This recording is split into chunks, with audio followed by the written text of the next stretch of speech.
രാഹുൽ മാങ്കൂട്ടത്തിനെതിരെ ഗൂഢാലോചന നടക്കുന്നു എന്ന പരാതിയിൽ വി.ഡി. സതീശനും ചെന്നിത്തലയ്ക്കുമെതിരെ മൊഴി നൽകി യൂത്ത് കോൺഗ്രസ് വനിതാ നേതാവ്.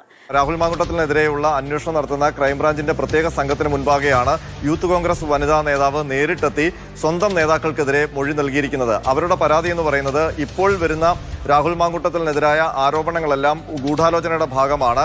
രാഹുൽ മാങ്കൂട്ടത്തിനെ കരിവാരി തേക്കാനും രാഹുൽ മാങ്കൂട്ടത്തിനെ രാഷ്ട്രീയ ഭാവി തകർക്കാനും വേണ്ടിയുള്ള നീക്കമാണ് നടക്കുന്നത്. അതുമായി ബന്ധപ്പെട്ട ഗൂഢാലോചന അന്വേഷിക്കണമെന്നായിരുന്നു അവരുടെ ആവശ്യം. ഇങ്ങനൊരു പരാതിയാണ് DGPക്ക് യൂത്ത് കോൺഗ്രസ് വനിതാ നേതാവ് അയച്ചത്. DGP ഈ പരാതി മറ്റു പരാതികളുടെ കൂടെ ക്രൈംബ്രാഞ്ചിന് കൈമാറുകയായിരുന്നു. അതിന്റെ ഭാഗമായിട്ടാണ് വനിതാ നേതാവിനെ ക്രൈംബ്രാഞ്ച് മൊഴിയെടുക്കാൻ വിളിപ്പിച്ചത്.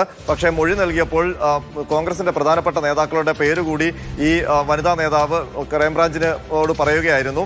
അതായത് പ്രതിപക്ഷ നേതാവ് വി.ഡി. സതീശനും മുതിർന്ന നേതാവ് രമേശ് ചെന്നിത്തലയുമാണ് രാഹുൽ മാങ്കൂട്ടത്തിനെതിരെ ഗൂഢാലോചന നടത്തുന്നത്. അവരുടെ പങ്ക്, ഈ ഗൂഢാലോചനയുമായി ബന്ധപ്പെട്ടുള്ള പങ്ക് അന്വേഷിക്കണം എന്നുള്ള രീതിയിലാണ് ഇപ്പോൾ മൊഴി നൽകിയിരിക്കുന്നത്. അവർ DGPക്ക് നൽകിയ പരാതിയിൽ ഏതെങ്കിലും നേതാവിന്റെ പേര് വ്യക്തമാക്കിയിരുന്നില്ല. പക്ഷേ തിരുവനന്തപുരത്ത് ജവഹർ നഗറിലെ ക്രൈംബ്രാഞ്ച് ഓഫീസിൽ നേരിട്ടെത്തിയാണ് അവർ മൊഴി നൽകിയത്.